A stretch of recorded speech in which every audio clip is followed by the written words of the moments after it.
जय श्री कृष्ण।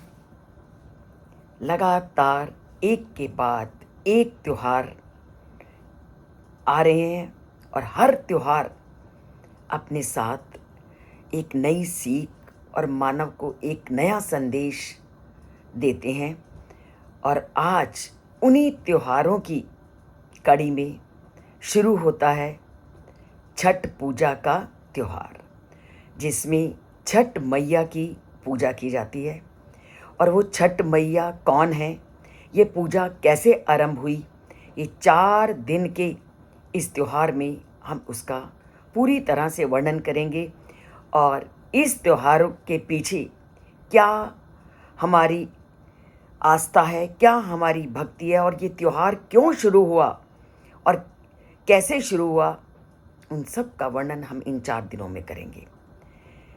और आज इस त्योहार का पहला दिन है और छठ पूजा का त्योहार कार्तिक महीने के शुक्ल पक्ष की षष्ठी को मनाया जाता है। अर्थात कार्तिक महीने के छठी तिथि को, जो शुक्ल पक्ष की छठी तिथि होती है, उस दिन इस त्योहार को मनाया जाता है। और ये एक प्रसिद्ध हिंदू पर्व है। और ये जो पर्व है, ये सूर्य की उपासना से, सूर्य की पूजा से जुड़ा हुआ है।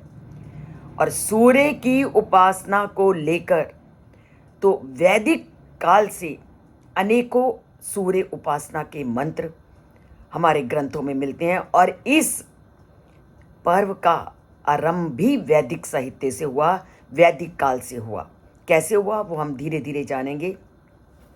पर सबसे पहले हम ये जानते हैं कि ये त्योहार हम क्यों मनाते हैं और इसका जो नाम है, ये षष्ठी पूजा क्यों पड़ा।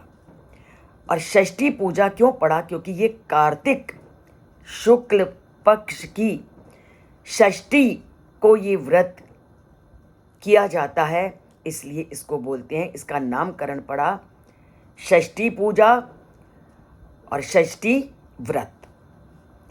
और ये क्यों किया जाती है ये पूजा, और इस पूजा का क्या उद्देश्य है। तो जब से व्यक्ति इस धरती पर आया है, तब से उसका अपने परिवार के प्रति मोह सबसे अधिक रहा है।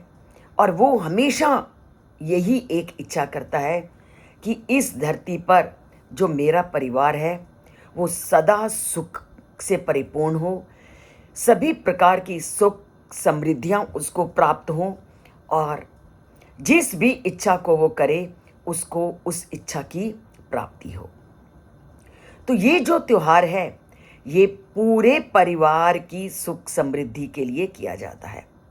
अभी मैंने कल की ही वीडियो में आपको बताया कि क्रम से ये त्योहार आ रहे हैं और ये व्रत आ रहे हैं। और ये जो व्रत हैं, ये किसी न किसी पारिवारिक सदस्य की सुख समृद्धि को लेकर के ही हमारे सामने आए हैं।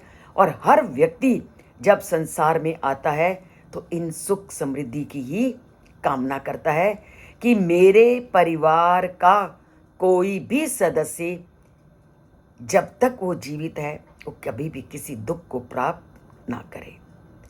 जब व्यक्ति इस मनोकामना से कोई भी इच्छा करता है तो वह अपने आराध्य के सामने अपने उन भावों को लेकर के उस व्रत का पालन करता है। और जब व्यक्ति में इस तरह के भाव उत्पन्न होते हैं तो करुणा के भाव अपने आप आ जाते हैं। तो व्रत रखना मनुष्य में नैतिक गुणों को उत्पन्न करने का एकमात्र साधन है। जब हम त्योहार आते हैं और उसको मनाते हैं तो इसका मतलब हमारे अंदर अनेक प्रकार के नैतिक भाव उत्पन्न होते हैं। तो इसी उदार दृष्टिकोण को उत्पन्न करने के लिए ये जो पर्व आते हैं, ये जो त्योहार आते हैं, हमें एक संदेश देते हैं। अब ये पर्व मनाते कैसे हैं? ये जो पर्व है, ये अधिकतर स्त्री लोग ही इस पर व्रत को रखते हैं, परंतु पुरुष लोग भी इसको समान रूप से मानते हैं। अर्थात स्त्री पुरुष दोनों ही इस पर्व को एक साथ मना सकते हैं और मनाते भी हैं। और लोक परंपरा के अनुसार इस दिन सूर्य देव और छठी मैया की पूजा की जाती है। अब सूर्य देव और छठी मैया का आपस में क्या संबंध है, इसकी भी हम कहानी एक एक करके एक दिन में जानेंगे कि सूर्य देव और छठी मैया का आपस में क्या संबंध है। आज मैं आपको केवल इतना ही बता रही हूँ कि सूर्य देव और छठी मैया का जो आपस में संबंध है वो भाई और बहन का संबंध है।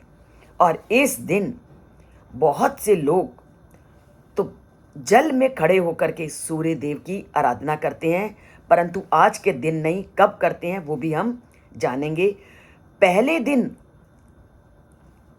इसको कैसे आरंभ किया जाता है हम ये जानेंगे कि जब भी ये छठ पूजा का दिन आता है, ये मैंने अभी आपको बताया कि ये 4 दिन चलता है। और ये जो पर्व होता है ये दिवाली के छठे दिन में आता है और भैया दूज के तीसरे दिन आता है। अब आज इस छठ पर्व का पहला दिन है, तो पहले दिन क्या क्या होता है? पहले दिन का नाम है नहाए खाए। छठ पर्व 4 दिन का होता है और पहला दिन जो उसका होता है उसको बोलते हैं नहाए खाए। जैसा कि इसके नाम से ही आपको स्पष्ट हो रहा है कि अच्छी तरह से स्नान करना और स्नान के बाद जो चीज़ें कही गई हैं उसका सेवन करना। छठ पर्व का जो पहला दिन है नहाए खाए नाम से प्रसिद्ध है और इस पर्व का आरंभ कार्तिक महीने के शुक्ल पक्ष की चतुर्थी तिथि को होता है। और इस दिन सबसे पहले घर की सफाई की जाती है, घर को पूरी तरह से पवित्र किया जाता है। और जो व्यक्ति इस दिन व्रत को करते हैं वो व्रत के लिए अपने पास अगर गंगा नदी है तो गंगा नदी पर जाते हैं, यमुना नदी है या कोई और सरोवर है जो भी उसके घर के आसपास होता है वो उस सरोवर में जाते हैं और अच्छी तरह से स्वच्छ जल से वहाँ पर अपने बालों को धोते हैं और नाखूनों को भी वो अच्छी तरह से काट करके सफाई करते हैं। और जब उस सरोवर में या गंगा जल में या यमुना जल में या और किसी नदी में स्नान करके लौटते हैं तो वह लौटते समय उस नदी या गंगा जल को लेकर के अपने साथ आते हैं। और ऐसा माना जाता है कि वे उस दिन जो खाना बनाते हैं वो जो गंगा जल लेकर के या उस पवित्र नदी का जो भी जल लेकर के आते हैं उस जल से ही वो खाने को बनाते हैं। और इस दिन जो लोग व्रत करते हैं वो केवल दिन में एक बार ही खाना खाते हैं और उनका खाना भी कोई वैसा खाना नहीं जो हम हर रोज़ खाते हैं। खाने में भी उन्हें कुछ विशेष वस्तुओं का ही केवल सेवन करना होता है, अन्य वस्तुएं वर्जित होती हैं।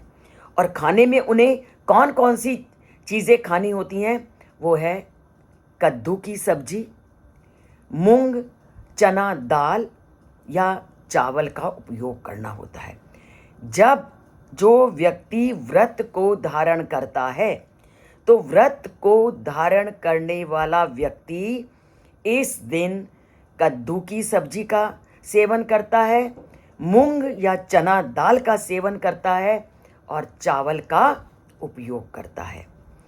और इस दिन वो जो खाना बनाते हैं, खाना बनाने में भी वो आम की लकड़ी का प्रयोग करते हैं और मिट्टी के चूल्हे का इस्तेमाल करते हैं। अर्थात जो खाना बनाया जाता है वो मिट्टी के चूल्हे पर बनाया जाता है। और इस दिन उन्हें पूरी और पराठे और बाकी जितनी भी सब्जियां हैं उन सब्जियों को खाना वर्जित है, अर्थात वो ये सब्जियां नहीं खा सकते। तो जो उन्होंने स्पेशल बताया कि इस दिन केवल कद्दू की सब्जी खानी है, मूंग चना दाल खाना है और चावल खाना है। ये है पहले दिन का व्रत। और जो खाना बनाना है वो भी उनको मिट्टी के चूल्हे पर बनाना है और चूल्हे में उनको आम की लकड़ी का सेवन करना है। और जब ये खाना बन जाता है तो सबसे पहले जिसने व्रत किया हुआ है, सबसे पहले वो व्रत का खाना खाते हैं, उसके बाद परिवार के अन्य सदस्य खाते हैं। और इसके साथ एक विशेष बात और, इनको जो दातुन भी करना है उस दिन, वो दातुन भी आम के दातुन से करते हैं, अर्थात आम की जो, जैसे हम नीम का दातुन लेते हैं, तो आज के दिन वो आम की जो होती है उसी का वो दातुन बनाते हैं और उसी से वो अपने दांतों को साफ करते हैं। तो ये है छठी पर्व का आरंभ का दिन।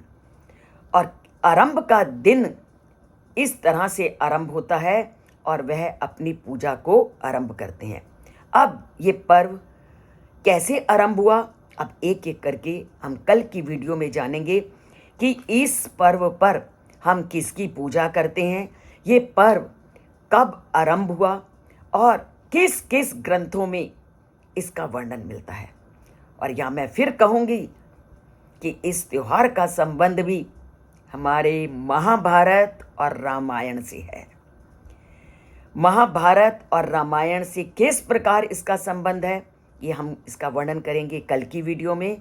और महाभारत के बारे में तो मैंने आपको अनेक बार कहा, यद ई अस्ति तद अन्यत्र यन्ना ई अस्ति न क्वचित, कि जिसका वर्णन महाभारत ने कर दिया उसका वर्णन आपको अन्य ग्रंथों में भी मिलेगा, और जिसका वर्णन महाभारत में नहीं मिलता उसका वर्णन कहीं नहीं मिलता।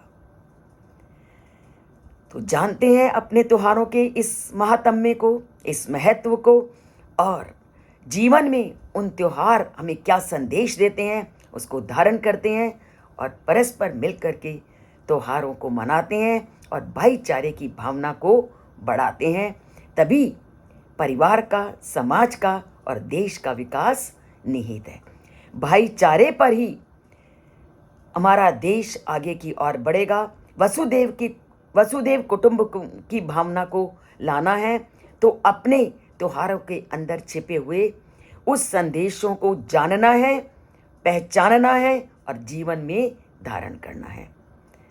तो इसके लिए चैनल से तो जुड़ेंगे, अगर नहीं जुड़े तो एक बार सब्सक्राइब कीजिए और त्योहारों के महत्व को जानिए, क्योंकि ये केवल हमारे धर्म ग्रंथों के बारे में आपको ये चैनल आपको सीख देता है।